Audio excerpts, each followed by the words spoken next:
তোমার কি মনে হয় সাত্তকী, আমি কনকের কথা ভাবছি না? না ছোট মা, আমি সেটা বলিনি। আমি শুধু তুমি শুধু কি সাত্তকী? বাইরে পার্থর সামনে যেভাবে কথাটা বললে তাতে মনে হলো তোমার মনে কিছু চলছে। আমি কনককে নিয়ে বাড়ির আর কিচ্ছু না। তোমরা এখন নানা রকম ঝামেলায় জড়িয়ে আছো, তাই আমি নিজেই। কিন্তু কনকের দেখাশোনার দায়িত্ব তো আমার সাত্তকী। আমি জানি ছোট মা, কনকে যাতে কোনো রকম অসুবিধা না হয় সেই জায়গায় তোমার সবসময় নজর আছে। কিন্তু এখন বাড়ির যা সিচুয়েশন, ও হয়তো মুখ ফুটে কিছু বলতে পারবে না। দেখো, এই সময় ওর রেস্ট দরকার, ভালো করে খাওয়া দাওয়া করা দরকার। এখন যদি কোনো রকম মেন্টাল প্রেশার আসে তাহলে সেটা ওর পক্ষে, বাচ্চার পক্ষে, কারোর পক্ষে ভালো না। সেটা তো ডক্টর নিজেই বলেছেন। তাই আমি চাই তোমরা ওকে কোর্টে যাওয়ার জন্য জোর করো না, প্লিজ। কথাগুলো বলে ভালো করলে সাত্তকী। সেই তো, তোমার যদি মনে হয় কনকের দেখাশোনা যথেষ্ট ভালোভাবে হচ্ছে না, তাহলে তোমার বলার অধিকার আছে বই কি। ছোট মা, তুমি আমায় ভুল বুঝছো। আমি কিন্তু এখানে ভুল বোঝার কোনো জায়গা নেই সাত্তকী। তোমার যেটা ঠিক মনে হয়েছে তুমি সেটা বলেছো,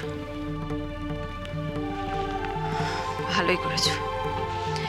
এসব করে আমাদের বাবা মাদের দায়িত্ব অনেক কমিয়ে দিচ্ছ। এখন নিজেরা নিজেদের ভালো মন্দ বুঝতে শিখেছো, নিজেদের ভালো মন্দ সম্বন্ধে মতামত প্রকাশ করতে শিখেছো। কনককে আমি নিজের মেয়ে করে এ বাড়িতে নিয়ে এসেছিলাম সাত্তকী, আর আমার মনে হয়েছিল যে ওর দেখাশোনার জন্য আমি যথেষ্ট।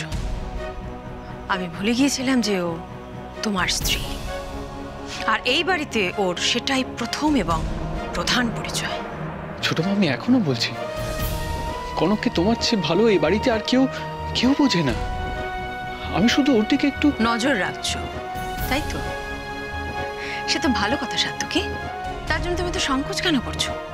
আমার তো বরং অহংকার হওয়া উচিত তোমাকে নিয়ে, কারণ আমি এরকমই চেয়েছিলাম তোমাকে। আমি শুরু থেকে দেখতে চেয়েছিলাম যে তুমি তোমার স্ত্রীর যোগ্য স্বামী হিসেবে নিজেকে প্রতিপন্ন করছো। আজকে দেখো, সেই দিনটাই চলে এসেছে। এখন আর তোমাদের দুই ভাইয়ের কোনো সিদ্ধান্ত নেওয়ার জন্য ছোট মার প্রয়োজন হয় না। এখন তোমরা স্বাধীন, স্বাবলম্বী। এই দিনটার জন্যই তো বাবা মারা ছেলে মেয়েদের বড় করে, ঠিক আজকের দিনটা দেখবে বলে। অভ্রর ব্যাপারটা নিয়ে তুমি আপসেট, আমি জানি। একদম না, একদম নয় সাত্তকী।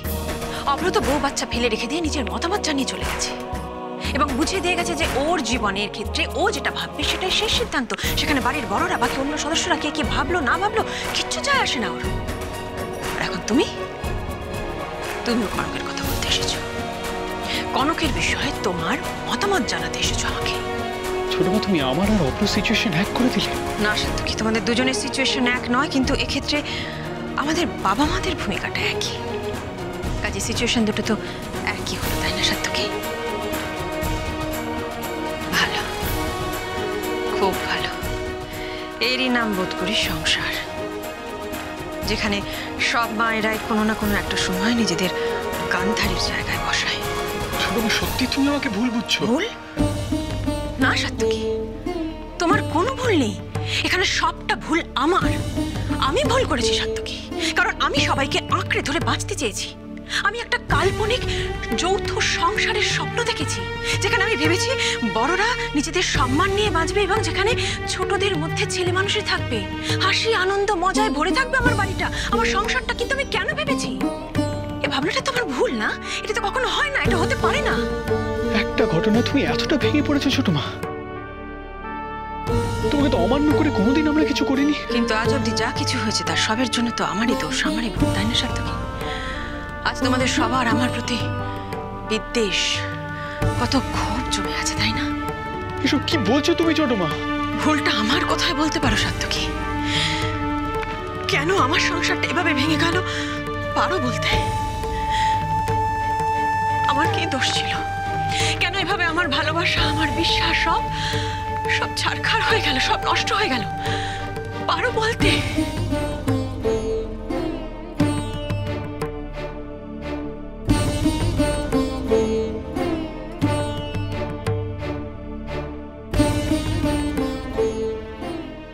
সত্যি কথা বললে তুই সহ্য করতে পারবি তো ঝিলমিল?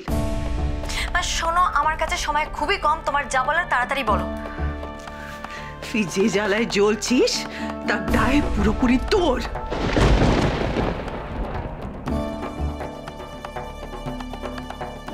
আগে অনেকবার শুনেছি মা এই টাইপের কথা, আর না। আর তোমারও কি হয় বলো তো মাঝে মাঝে, কখন আমার পরে দুটো কথা বলো তারপরে হুট করে যে কি হয় তোমার কে জানে। আমি তোর মা ঝিলমিল, তাই বলি, না বলে পারি না যে। ঠিক আছে, আমার হেল্প হয় যদি সেরকম কোনো কথা থাকে বলো, নাহলে বলো না, ব্যাস। তাই জন্যই বলছি রে ঝিলমিল, তোকে ডুবতে দেখছি তোকে চোখের সামনে। আমাকে চুপ করতে বলছিস তো? আমি চুপ করলে তুই মরে যাবি রে, একেবারে ডুবে যাবি। ঠিক আছে, তাহলে আমিও একটা সত্যি কথা বলি মা, শুনতে পারবে তো? এতক্ষণ ধরে বলছিলে না যে সবকিছুর জন্য আমি দায়ী, তাহলে তুমিও একটা কথা শুনে রাখো, আমার সংসার ভাঙার জন্য একমাত্র দায়ী তুমি।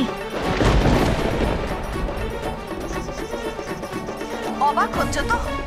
বুঝতে পারছো না তো কেন এত বড় একটা কথা আমি তোমাকে বললাম? ঝিলমিল, আমি তোর ঘর ভেঙেছি, তুই আমাকে? হ্যাঁ, কিন্তু তোমার যা বলার তুমি বলে না, তারপরে আমি আমার কথাটা তোমায় বলছি।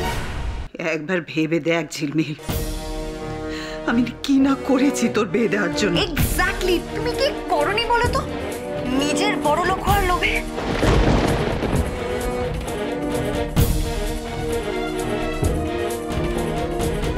অভ্রর থেকে তুমি আমাকে ঠেলে দিয়েছিলে শুধুমাত্র তোমার বড় লোক হওয়ার স্বপ্ন পূরণ করার জন্য।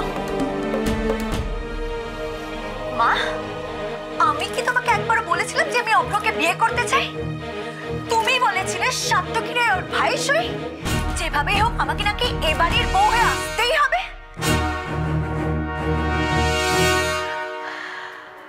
কি হলো মা, আমি কি কিছু ভুল বললাম? তুই এই চিনেছিস আমায় এতদিনে ঝিলমিল, তাইলে আমার আর কিছু বলার নেই। বলতে চাইনি তো আমি জানতাম তোমার এই কথাগুলো হজম হবে না, কিন্তু তুমি আমাকে কথাগুলো বলতে বাধ্য করেছো। তুই কি সত্যি সত্যি মনে করিস যে তোর এই অবস্থার জন্য আমি দায়ী? আর না তো কি মা, অপরের সঙ্গে কোনোদিন আমার খাপ খেত না। আরে তাও মানিয়ে নিয়ে আমি সংসার করেছি, তো অশান্তি করেছি, বাড়ি থেকে বেরিয়ে গেছি, কিন্তু তুমি আমাকে বারবার বুঝিয়ে এই বাড়িতে থাকতে বাধ্য করেছো। দিনের পর দিন একটাই কথা বুঝিয়েছি যে আমার ভবিষ্যৎ কত ভালো হবে, দারুণ হবে নাকি আমার ফিউচার। কিন্তু সত্যি কথাটা কি বলো তো, সেটা আমি আজকে বুঝতে পেরেছি। তুমি শুধুমাত্র আমাকে ঘুটি করে নিজের স্বপ্ন পূরণ করার চেষ্টা করেছো।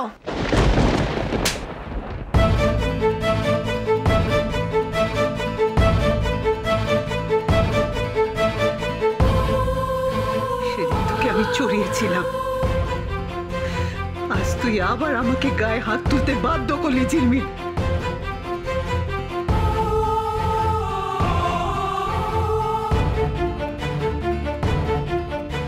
সত্যি কথাটা বললে গায়ে খুব লাগে, তাই না মা? সত্যি কথাটা কি জানিস? তুই কারোর নোস। তোর কাছ থেকে এসব কথা শোনা আমার কপালে ছিল রে। আমি যে অনেক পাপ করেছি, তার প্রায়শ্চিত্ত তো। তবে কি জানিস ঝিলমিল, আজকাল অল্পতেই অধৈর্য হয়ে যায় রে মা, গায়ে হাত উঠে যায়। এ হাত অনেক আগে ওটা উচিত ছিল।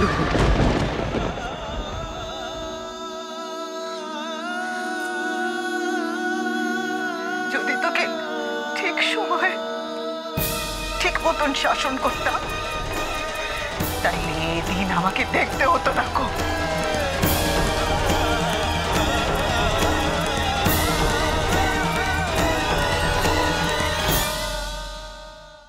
তুই অনেক ভাগ্য করেছিলি যে এরকম একটা ছেলেকে তোর পাশে পেয়েছিস। কনক, কনক, যদি ভালো থাকতে চাস তাহলে যা করছিস সেসব করা এবার বন্ধ কর। তোমার মুখে ওই তেঁতুলের গুলিগুলো যেন না দেখি আর। এরপর থেকে আমি শুধুমাত্র আমার নিজের জন্যই বাঁচবো। তুমি যা বলবে তাই করবো। চোখের জলে নাকের জলে করবো সবাইকে।